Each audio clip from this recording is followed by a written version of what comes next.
friends, నేను Yogesh. Welcome back to my channel UHK to be వీడియోలో మనం జిగ్రా మూవీ రివ్యూ చూడబోతున్నాం. అండ్ ప్లీజ్ ఇదే మీరు ఫస్ట్ టైం నా ఛానల్ని చూసినట్లయితే please subscribe to my channel. ఈ వీడియో మీకు నచ్చితే లైక్ చేయండి. అండ్ ఏమైనా చేంజెస్ చేసుకోవాలి అనుకుంటే మీరు కమెంట్స్లో నాకు చెప్పొచ్చు, లేదా ఏదైనా న్యూ ఐడియాస్ ఉన్నా కూడా మీరు నాకు కమెంట్స్లో చెప్పొచ్చు. అండ్ ఇవి డెఫినెట్లీ వీడియో నచ్చితే మీ ఫ్రెండ్స్ అండ్ ఫ్యామిలీతో షేర్ చేయండి. సో ఈ మూవీలో చూసుకున్నట్లయితే ఆలియా భట్ అండ్ దేవాంగ్ రైనా వీళ్ళిద్దరూ మెయిన్ లీడ్స్గా యాక్ట్ చేశారు. అండ్ ఈ movie directed by Vasant Balan. ఈ మూవీ మనకి కరెంట్లీ నెట్ఫ్లిక్స్లో అవైలబుల్గా ఉంది. ఈ మూవీ ప్లాట్ చూసుకున్నట్లయితే ఆలియా భట్ అండ్ వేదాంగ్ వీళ్ళిద్దరూ బ్రదర్ సిస్టర్స్ అనమాట. తిను అక్క చిన్నప్పుడే వాళ్ళ ఫ్యామిలీలో ఎవరు ఉండరు, చనిపోతారు. సో తినే రేస్ చేస్తుంది వాళ్ళ తమ్ముడిని. అలాగా ఒక రోజు ఏమవుతుందంటే ఫారెన్ వెళ్తాడు వాళ్ళ తమ్ముడు. అక్కడ ఫారెన్ జైల్లో తను చెయ్యని తప్పుకి ఇరుక్కుపోయి ఉండిపోతాడు అనమాట. సో తనకి డెత్ సెంటెన్స్ వస్తుంది. సో తినేంటి ఎలా అయినా బైలా తీసుకొద్దామని అనుకుంటుంది, కానీ అలా జరగదు. సో తర్వాత ఏమైంది అన్నదే మిగతా స్టోరీ.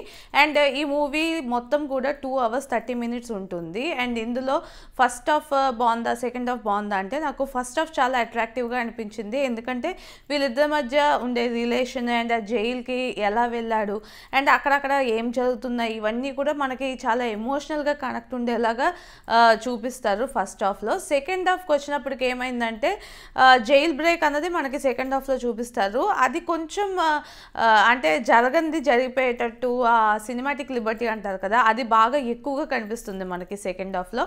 అండ్ ఫస్ట్ హాఫ్లో ఏదైతే క్యారీ చేశారో ఆ ఎమోషన్ సెకండ్ హాఫ్లో పెద్దగా ఆ ఎమోషన్ క్యారీ అవ్వలేదు. సో నాకైతే ఫస్ట్ హాఫ్ బెటర్ అనిపించింది సెకండ్ హాఫ్ కన్నా. ఎందుకంటే ఆ ఫస్ట్ 1 hour 33 minutes కూడా మూవీ అసలు ఎలా వెళ్ళింది అన్నది కూడా తెలియలే. ఇట్స్ గుడ్ ఫస్ట్ హాఫ్ అని నాకు అనిపించింది. అలానే ఈ మూవీలో పాజిటివ్స్ అంటే డెఫినెట్లీ పర్ఫార్మెన్సెస్ అని చెప్పాలి.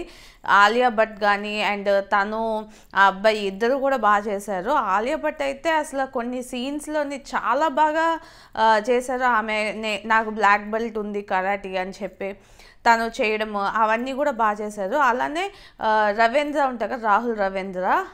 సో అతను కూడా మనకి ఈ మూవీలో ఒక క్యారెక్టర్ ఆర్టిస్ట్గా చేశారు, ఒక క్యారెక్టర్లో చేశారు. ఆయన కూడా చాలా బాగా చేశారు అనమాట. హిందీ మాట్లాడడం అన్నీ కూడా చాలా పర్ఫెక్ట్గా వచ్చాయి. అలానే సపోర్టింగ్ రోల్స్ ఉన్నాయి, మిగతా వాళ్ళందరూ కూడా చాలా బాగా చేశారు. అండ్ మెయిన్గా జైలర్గా ఒక అతను ఉంటారనమాట ఈ మూవీలో. అతనైతే కొంచెం సాడిస్టిక్గా ఉన్నట్టు చూపిస్తారు. ఇండియనే కాకపోతే ఎప్పుడో అబ్రాడ్లో సెటిల్ అయిపోయిన వాళ్ళ చూపిస్తారు. అతను కూడా చాలా చాలా బాగా చేశారు. సో నాకైతే ఈ పర్ఫార్మెన్స్ అండ్ సినిమాటోగ్రఫీ కూడా చాలా బాగుంటుంది కొన్ని ప్లేసెస్లో.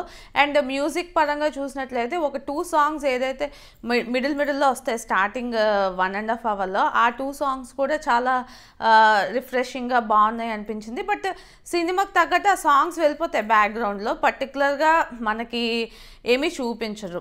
సో ఈ మూవీకి నెగిటివ్స్ అంటే డెఫినెట్లీ సెకండ్ హాఫ్ అని చెప్తాను. సెకండ్ హాఫ్లో జైల్ బ్రేక్ అన్నది చాలా సింపుల్గా చేసి చూపించేశారు. అండ్ అదర్ థింగ్ ఏంటంటే కొన్ని డీటెయిలింగ్స్గా ఉండాలి ఏదైనా మనము ఇలాంటి మూవీస్ ట్రై చేస్తున్నప్పుడు. లాస్ట్ ఇయర్ అనుకుంటా మిషన్ అన్న మూవీ వచ్చింది. ఆ మూవీలో అయితే మనకి పర్టికులర్గా అసలు జైల్ బ్రేక్ అది ఫారెన్ జైలు ఎలా ఎంత కష్టపడాలి అవన్నీ కూడా క్లియర్గా చూపిస్తారు. ఇందులో ఆ క్లారిటీ లేదనమాట. ఏదో ఒక్క సీన్లో ఒక 2 minutes ఎక్స్ప్లెయిన్ చేస్తారు అంతే. దాని తర్వాత ఇంకా టాపిక్ అంతా ఏమీ కనిపించదు, అలా వెళ్ళిపోతూ ఉంటుంది. అండ్ ఆలియా భట్ కొండ మీద నుంచి దూకేస్తుంది, తనకు ఒక పెయిన్ కిల్లర్తోనే మాడిపోద్ది అనమాట ఒక 4-5 hours. ఇలాంటివి చాలా లూప్స్ ఉన్నాయి నాకు సెకండ్ హాఫ్లో. దానివల్ల నాకు సెకండ్ హాఫ్ చాలా పెద్ద నెగిటివ్ అనిపించింది. అండ్ మెయిన్గా ఫస్ట్లో మనకు కనెక్ట్ అయ్యే ఆ ఎమోషనల్ కనెక్ట్ మనకు ఆ సెకండ్ హాఫ్లో ఎక్కడా దొరకలేదు. దానివల్ల కూడా మూవీ అక్కడ బాగా డౌన్ అయిపోయింది. సో ఈ మూవీ మీరు చూడాలనుకుంటే నెట్ఫ్లిక్స్లో ఉంది, ట్రై చేయండి. నాకైతే ఈ మూవీ యావరేజ్ మూవీ అనిపించింది. సెకండ్ హాఫ్ కొంచెం బెటర్గా తీసుంటే డెఫినెట్లీ ఇంకొంచెం బెటర్గా ఉండేది మూవీ. దానివల్లే క్లిక్ అవ్వలేదేమో చాలామందికి. But definitely Alia Bhatt acting నచ్చే వాళ్ళు ఎవరైనా ఈ మూవీ చూడాలనుకుంటే నెట్ఫ్లిక్స్లో అవైలబుల్గా ఉంది, చూడండి. This is Yogesh signing off to బేస్కి టు బి హానెస్ట్ కంటెంట్.